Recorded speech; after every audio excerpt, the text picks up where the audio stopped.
서울 강북 성북동의 한 고급 한옥. 밤 11시 13분. 거실에는 형광등 불빛만 차갑게 깜빡이고 있었습니다. 그 앞에 43세 며느리 지수가 무릎을 꿇고 있었습니다. 그런데 이상했습니다. 지수는 울지도 않았고 말도 없었습니다. 그냥 잠을 며칠째 못 잔 사람처럼 눈밑이 꺼져 있었습니다. 그리고 그 순간 지수의 휴대폰에 문자 한 통이 도착했습니다. 아버지 위독. 지금 오지 않으면 못 봅니다. 그런데 더 이상한 건 그 문자를 본 지수가 아니라 그 옆에 앉아있던 시어머니 권 여사였습니다. 72세 권 여사는 문자 내용을 보자마자 아무 말 없이 일어났습니다. 그리고 지수에게 딱 한마디만 했습니다. 가. 하지만 그 다음 말이 더 섬뜩했습니다. 대신 내가 주는 상자만 들고 가. 여기서 질문이 생깁니다. 첫째, 명절을 앞둔 종갓집 맏며느리가 정말 고향에 갈 수 있을까요? 둘째, 시어머니가 건넨 그 상자 안에는 대체 뭐가 들어 있었을까요? 그리고 셋째, 그 상자는 지수를 살린 선물이었을까요? 아니면 인생을 끝내는 덫이었을까요? 구독과 좋아요 눌러주세요. 여러분의 응원이 더 좋은 이야기를 만듭니다. 이제 그날 밤으로 돌아가겠습니다. 거실의 조명은 희미했습니다. 옛 양반가의 저택답게 천장에는 전통 형태의 형광등이 달려 있었는데 그 불빛은 따뜻하기보다는 차가웠습니다. 권 여사는 새로 긴 차탁 앞에 앉아 있었습니다. 손에 들린 백자 찻잔은 비어 있었고 그녀의 시선은 바닥에 떨어진 몇 잎의 차 찌꺼기에 머물러 있었습니다. 72세의 권 여사는 본래 이런 여인이었습니다. 아무것도 낭비하지 않는 여인. 전통 한과를 손수 만들어 유명했던 그녀는 이제 그 일을 그만두고 자신이 일구어온 공장의 경영만 맡고 있었습니다. 그녀의 손은 언제나 어딘가를 만지고 있었습니다. 찻잔의 손잡이, 탁자 위의 먼지, 옷깃의 단추. 움직이지 않으면 불안했던 것 같습니다. 지수가 문을 열고 들어왔을 때 권 여사는 고개를 들지 않았습니다. 며느리의 발걸음 소리만 들어도 그녀의 상태를 알 수 있었습니다. 무거운 발걸음이었습니다. 평소처럼 맵시 있게 걷는 지수가 아니었습니다. 지수는 차탁 앞에 무릎을 꿇듯이 앉았습니다. 요즘 여자들처럼 소파에 앉을 수 있었지만 이 집에서 23년을 산 지수는 이미 몸에 뱀버릇이 있었습니다. 시어머니 앞에서는 높은 자리에 앉으면 안 된다는 그 오래된 규칙. 침묵이 흘렀습니다. 차 식는 소리, 밖에 겨울바람이 창틀을 스치는 소리. 고급 한옥이지만 단열이 완벽하지 않아서 밤이 되면 항상 이런 소리들이 들렸습니다. 지수가 입을 열었습니다. 어머니, 이번 설에는 섬에 다녀오고 싶습니다. 목소리가 떨렸습니다. 43세의 숙녀가 내는 목소리치고는 어딘가 약해 보였습니다. 마치 어린 며느리가 처음 시어머니를 뵐 때의 그런 목소리였습니다. 권 여사는 여전히 찻잔을 바라보고 있었습니다. 아버지가 위독하시다는 연락을 받았습니다. 의사가 말하길 많은 시간이 남지 않으셨다고. 지수의 목소리는 조용히 진동하고 있었습니다. 그녀는 이 말을 꺼내기 위해 이틀 밤을 새웠습니다. 종갓집의 맏며느리가 명절을 앞두고 집을 비운다는 것은 단순히 신체적 부재를 의미하지 않습니다. 그것은 일종의 배신처럼 느껴질 수 있습니다. 그리고 권 여사는 그렇게 느끼는 여인이었습니다. 권 여사의 손이 움직였습니다. 찻잔을 조금 더 가까이 당겼습니다. 오른손으로 잔의 입구를 톡톡 두드렸습니다. 마치 누군가와 신호를 주고받는 사람처럼. 23년 만인가 권 여사가 말했습니다. 목소리는 낮았습니다. 분노에서 높인 목소리가 아니라 오히려 더 낮춤으로써 차갑게 만든 목소리였습니다. 종갓집 며느리가 명절에 자리를 비우다니. 그 말에는 물음표가 아니라 마침표가 붙어 있었습니다. 결론이 이미 난 말투였습니다. 지수는 눈물을 참으려 애썼습니다. 20년이 넘는 세월 동안 지수는 이 저택에서 가장 눈에 띄지 않는 사람이 되는 법을 배워왔습니다. 눈물을 흘리지 않으면서, 감정을 드러내지 않으면서, 마치 공기처럼 존재하면서. 그런데 그 눈물이 다시금 흘러내리려 했습니다. 죽을 죄를 지었습니다. 지수의 목소리는 이제 속삭임에 가까웠습니다. 하지만 이번이 아니면 평생 저 자신을 용서 못할 것 같습니다. 어머니, 그 말에는 진정성이 있었습니다.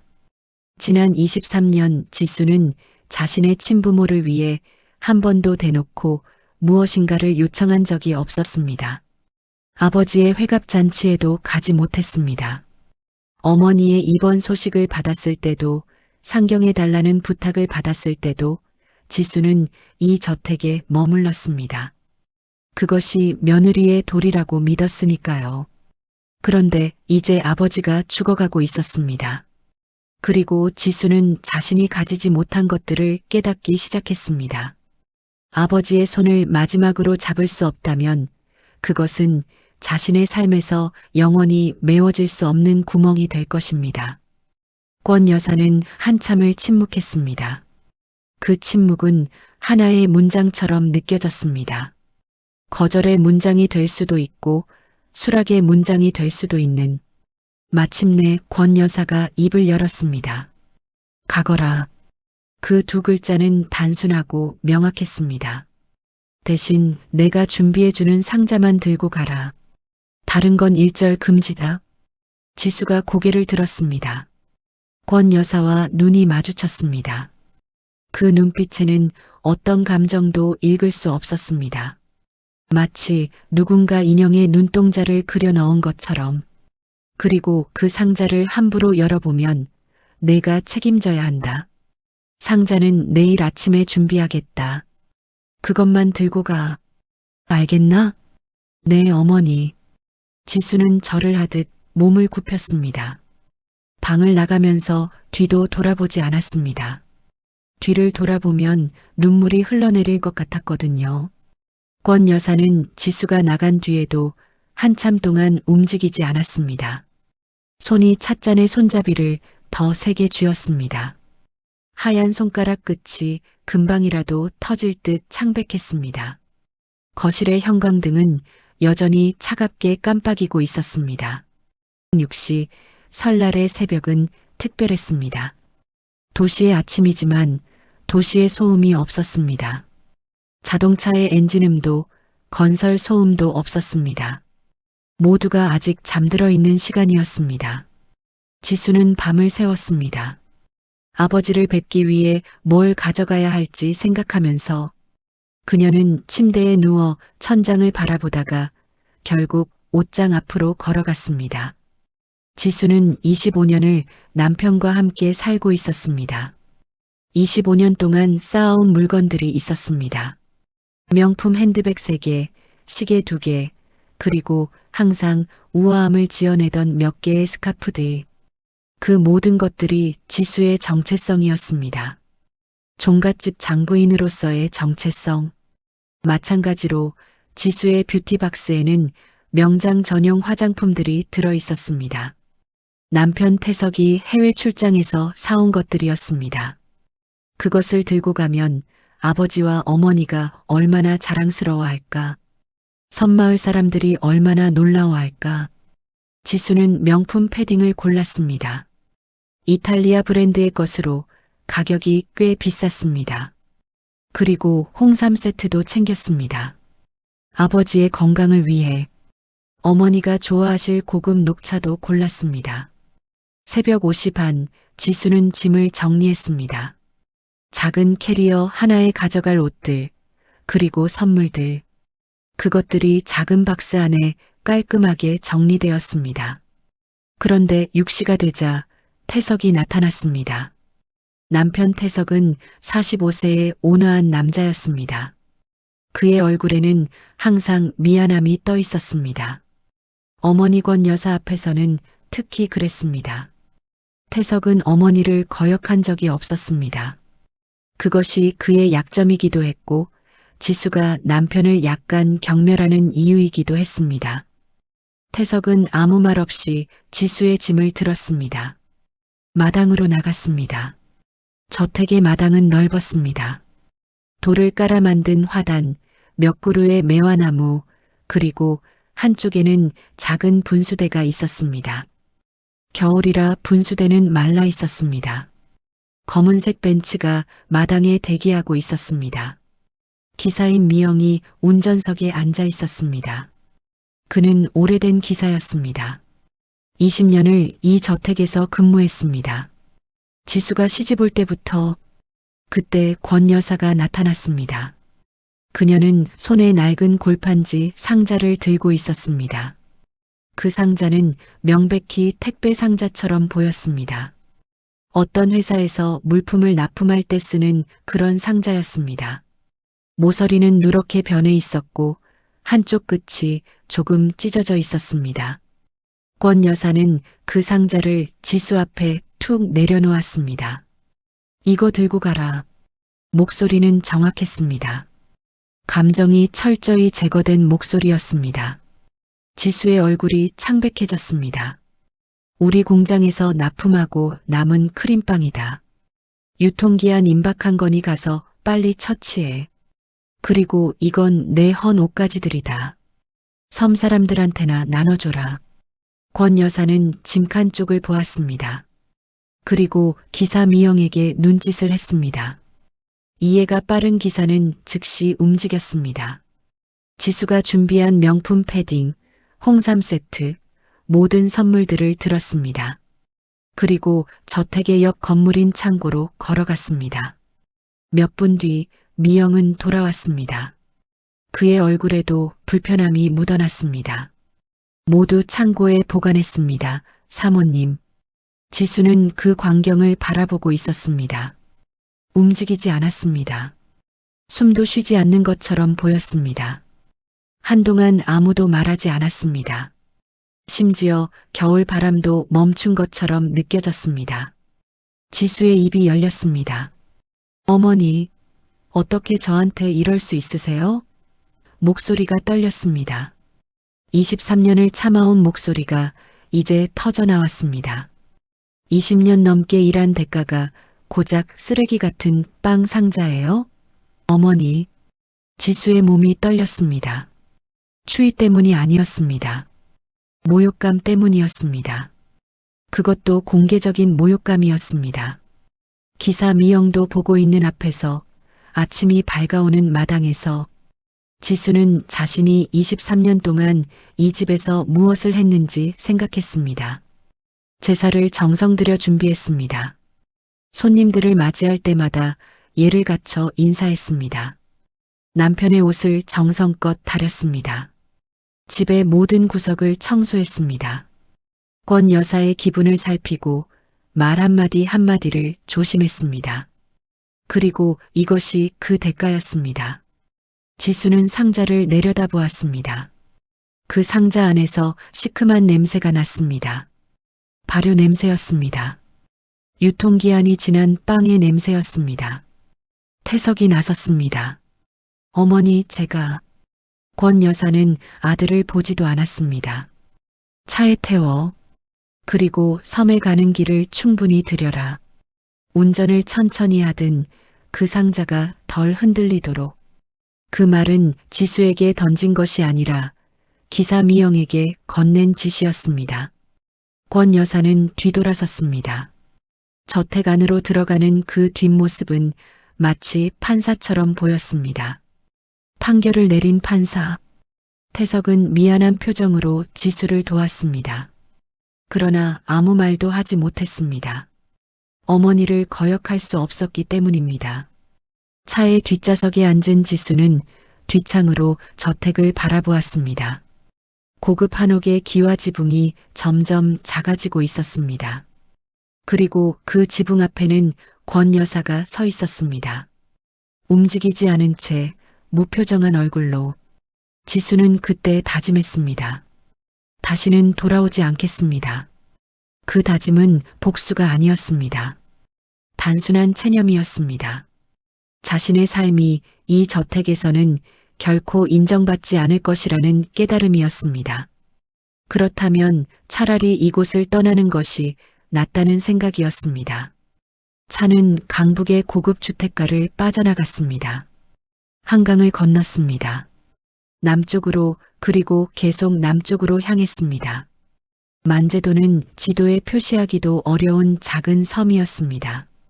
인구 200명 남짓한 곳이었습니다. 대부분 60대 이상의 노인들이었습니다. 젊은 사람들은 모두 본토로 나갔습니다. 지수의 친부친가는 섬의 북쪽에 위치하고 있었습니다. 파란 페인트로 칠해진 낡은 집이었습니다. 한때는 이 섬에서 가장 부유했던 집이었습니다. 지수의 아버지 춘삼은 젊을 때 해산물 장수로 꽤 성공했거든요. 하지만 지금 그 영광은 남아있지 않았습니다. 아버지는 뇌졸중을 앓고 있었습니다. 오른쪽 절반이 마비되어 있었습니다. 침대에 누워 천장을 바라볼 수 있을 뿐이었습니다. 차가 도착하자 동네 사람들이 몰려 나왔습니다. 서울댁 왔다? 어휴, 23년 만이네. 우리 지수 언니 봐. 진짜 반반하네. 마을 사람들의 목소리는 환영이었습니다. 그러나 그 속에는 호기심도 섞여 있었습니다. 어떤 선물을 가져왔을까?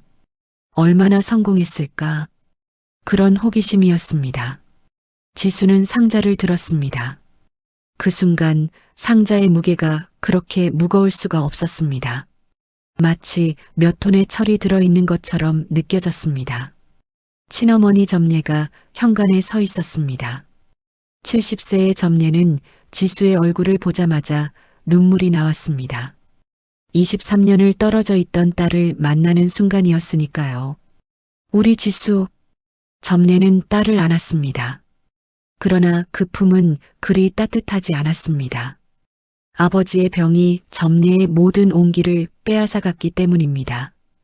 그때 지훈이가 나타났습니다. 지수의 동생이었습니다.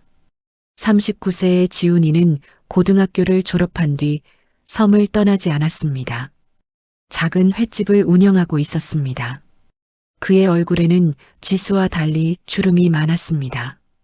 섬에서의 삶이 그를 가파르게 늙게 만들었습니다. 누나, 다녀왔어? 지훈이는 상자에 눈길을 주었습니다. 호기심 어린 눈길이었습니다. 서울에서 뭔가 가져온 거야? 지수는 상자를 들고 안쪽 방으로 들어가려 했습니다. 그 상자를 눈에 띄지 않는 구석에 숨기려는 의도였습니다. 하지만 지훈이가 빠르게 움직였습니다. 오, 뭔데? 구경 좀 해봐. 지훈이는 상자를 빼앗아 들었습니다. 그의 눈이 커졌습니다. 이게 뭐야? 빵? 그냥 빵이네.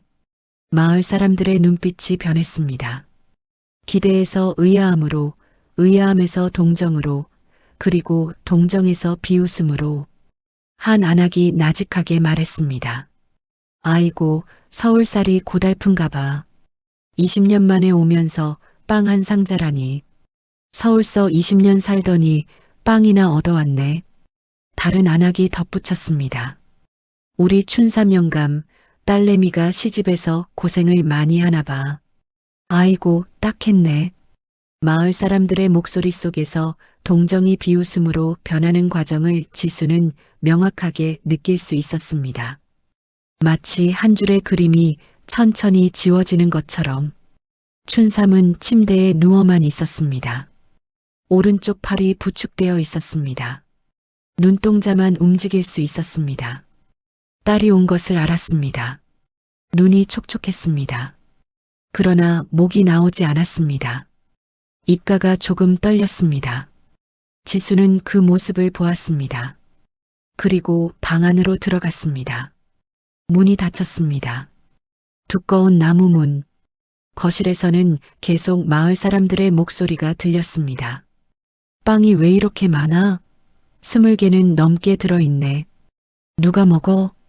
이건 유통기한이 한참 지났네. 냄새 좀 봐봐. 지수는 방에 누워 있었습니다. 형광등을 끄고 누워 있었습니다. 어둠 속에서 섬의 밤은 빨리 찾아옵니다. 오후 4시이면 이미 어둑해집니다. 해가 바다에 떨어지기 때문입니다. 밤 9시가 되자 거실은 조용해졌습니다. 마을 사람들이 모두 떠난 것입니다. 남은 건 점례의 작은 울음소리뿐이었습니다. 점례는 거실에서 밥을 준비하고 있었습니다. 생선구이, 된장국, 계란찜, 가장 소박한 음식들이었습니다. 하지만 그 음식에는 어머니의 손이 묻어났습니다. 지수는 거실에 나갔습니다. 어머니, 점례가 고개를 들었습니다. 밥 먹어. 지수는 상자를 바라봤습니다. 상자는 여전히 거실 구석에 놓여 있었습니다. 마을 사람들의 경멸의 눈길을 받으며 그 밤 지수는 소리 없이 울었습니다. 베개에 얼굴을 묻고 아버지는 침대에서 천장을 바라보고 있었습니다. 눈물이 흘러내렸습니다. 마비된 얼굴에서 눈물만 흘러내렸습니다. 아침은 고요했습니다. 마을 사람들도 자기 집에 머물러 있었습니다. 제사를 지내거나 가족들과 함께 있거나 아니면 아직 잠을 자고 있을 시간이었습니다. 점례는 새벽 5시에 일어났습니다. 무릎이 아플 때도 그랬습니다.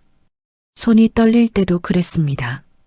어머니로서의 그 의무감이 그녀를 침대에서 끌어내렸습니다. 아침 밥을 준비했습니다. 미역국, 떡국, 나물들, 그리고 남편 춘삼을 위한 죽. 8시가 되자 지훈이도 일어났습니다. 지훈이는 보조금을 받고 섬을 떠나지 않기로 약속했습니다. 부모님과 함께 있기 위해 그것이 작은 섬에서의 삶이었습니다. 지수도 거실에 나왔습니다. 밤새 울어서인지 얼굴이 부어 있었습니다. 눈도 붉었습니다. 점례가 밥상을 차렸습니다. 그리고 상자에 눈을 주었습니다. 이 상자 어떻게 할까?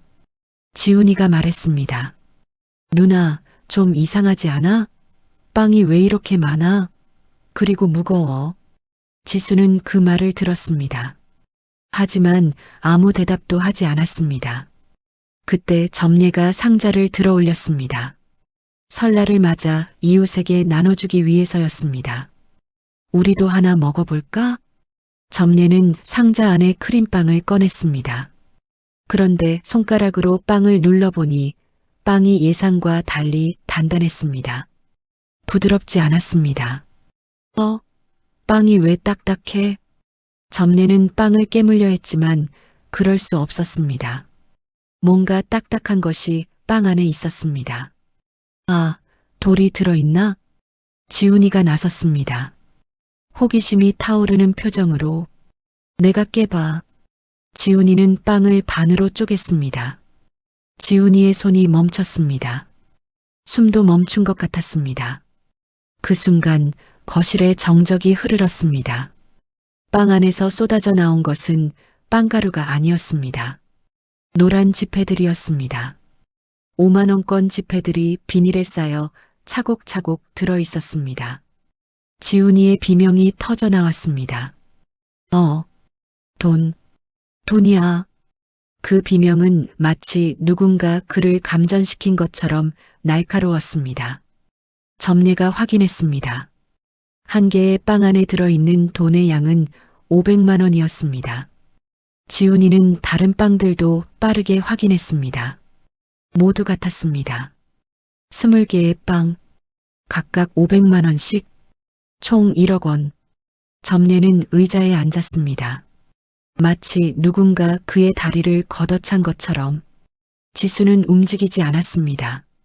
자신이 예상했던 것과 다른 광경이 펼쳐지고 있었습니다. 시어머니가 이런 일을 했을 리가 없다고 생각했기 때문입니다. 그렇다면 이것은 무엇입니까? 천의 계산. 최악을 상정한 뒤 그보다 나은 것을 제공하는 것. 상자의 바닥을 보자 거기에는 낡은 쪽지가 한 장 있었습니다. 지훈이가 꺼냈습니다. 그것은 손으로 쓴 글씨였습니다. 권 여사의 글씨였습니다. 서울 저택, 권 여사의 방밤 10시. 일주일이 지났습니다. 지수는 아버지의 장례를 치렀습니다. 춘삼은 결국 나흘 뒤에 떠났습니다. 마지막으로 딸의 손을 잡은 상태에서 그리고 지수는 서울로 돌아왔습니다. 그리고 무거운 마음을 들고 저택의 거실은 밤 10시였습니다. 어두운 시간이었습니다. 권 여사는 자신의 방에 있었습니다. 그 방은 저택의 북쪽에 위치하고 있었습니다. 햇빛이 거의 들지 않는 방이었습니다. 지수는 그 방 앞에 섰습니다. 문을 열지는 않았습니다. 그냥 섰습니다. 한참을 섰습니다. 그 다음 지수는 무릎을 꿇었습니다. 문 앞에서 마치 절을 하듯이 어머니, 들어와도 될까요? 침묵이 있었습니다. 그리고 권 여사의 목소리가 들렸습니다. 들어와. 지수는 천천히 방에 들어갔습니다. 그 방은 상상보다 초라했습니다. 창문이 작았습니다. 침대는 허름했습니다. 옷장은 오래 보였습니다. 권 여사는 그 모든 낡은 것들 속에 살고 있었습니다. 자신의 아들이 거주하는 저택의 북쪽 방에서 권 여사는 침대 앞에 작은 책상에 앉아 있었습니다. 그 책상 위에는 크고 두꺼운 장부가 놓여 있었습니다. 무엇인가를 적고 있었습니다. 지수가 무릎을 꿇었습니다. 어머니, 제가 어리석었습니다. 권 여사는 여전히 장부를 보고 있었습니다. 어머니의 그 깊은 뜻도 모르고 단 며칠 동안 울고 불평하고 지수의 목소리가 가늘어졌습니다. 어머니를 오해했습니다. 권 여사가 펜을 내려놓았습니다. 천천히 돈은 다 전해드렸나? 그것이 첫 번째 질문이었습니다. 감정적인 질문이 아니라 실질적인 질문. 네, 어머니. 1억 원을 모두 받았습니다. 섬 노인네들 입방아가 무서워 비책을 쓴 것뿐이다. 권 여사는 그렇게 말했습니다. 마치 변명하듯이 구경꾼들이 그 돈을 보면 난리가 난다. 우리도 좀 빌려달라. 우리도 좀 가져다 주려고. 그러면 내 부모가 고생하지. 그래서 빵으로 숨겼다. 빵이라면 아무도 의심하지 않지. 지수는 그 말을 들었습니다. 그리고 깨달았습니다.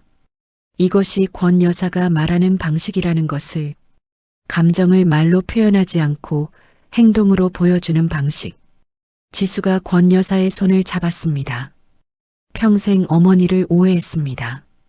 저를 며느리가 아니라 딸로 봐주셨다는 거 이제야 알았습니다. 권 여사는 한 가지 할 수 있었습니다.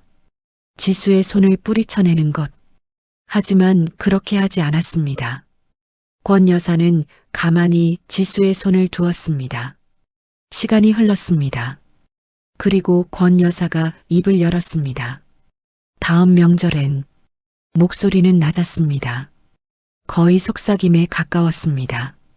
같이 가자꾸나. 지수가 고개를 들었습니다. 내 고향 바다가 보고 싶다. 그 말 안에는 모든 것이 들어 있었습니다. 미안함도 후회도 그리고 딸이라는 인정도. 지수는 권 여사의 품에 얼굴을 묻었습니다.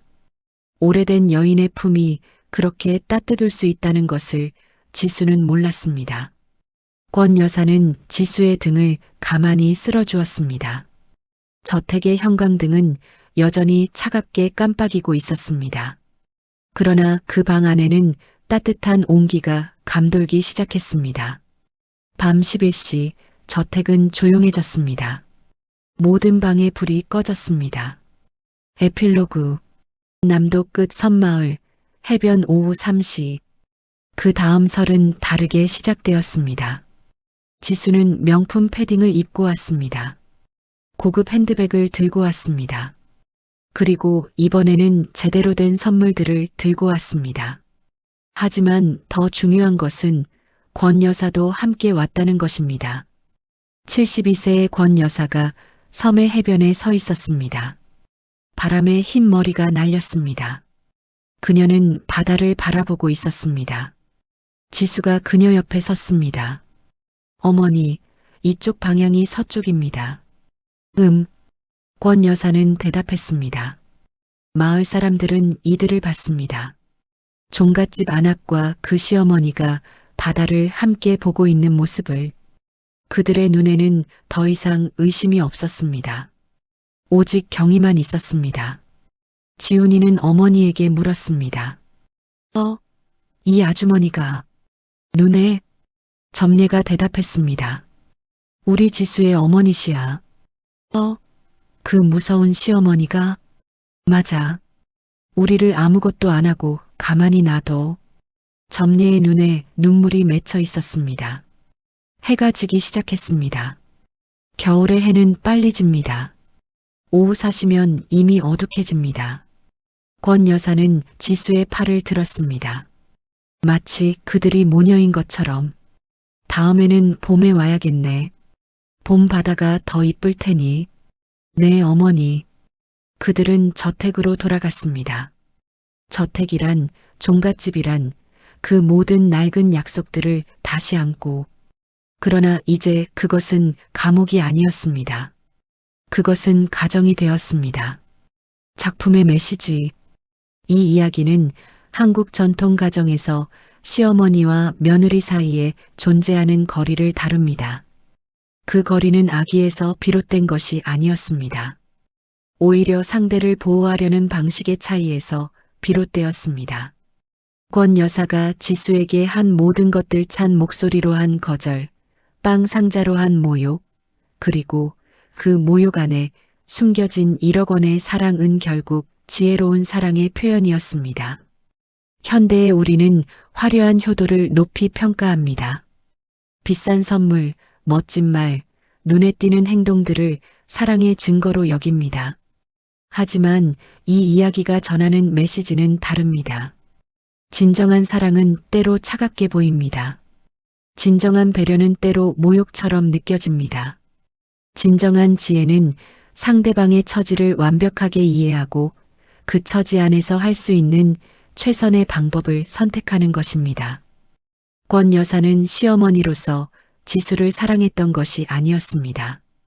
그녀는 어머니로서 지수를 사랑했습니다. 그리고 그 사랑은 결국 가장 강력한 형태의 사랑이었습니다.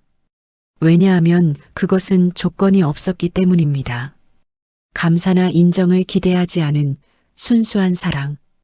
이것이 시니어 세대가 우리에게 전하는 가장 오래된 그리고 가장 새로운 메시지입니다. 사랑은 말이 아니라 선택입니다. 그리고 그 선택은 때로 가장 지혜로운 자만이 할 수 있는 것입니다.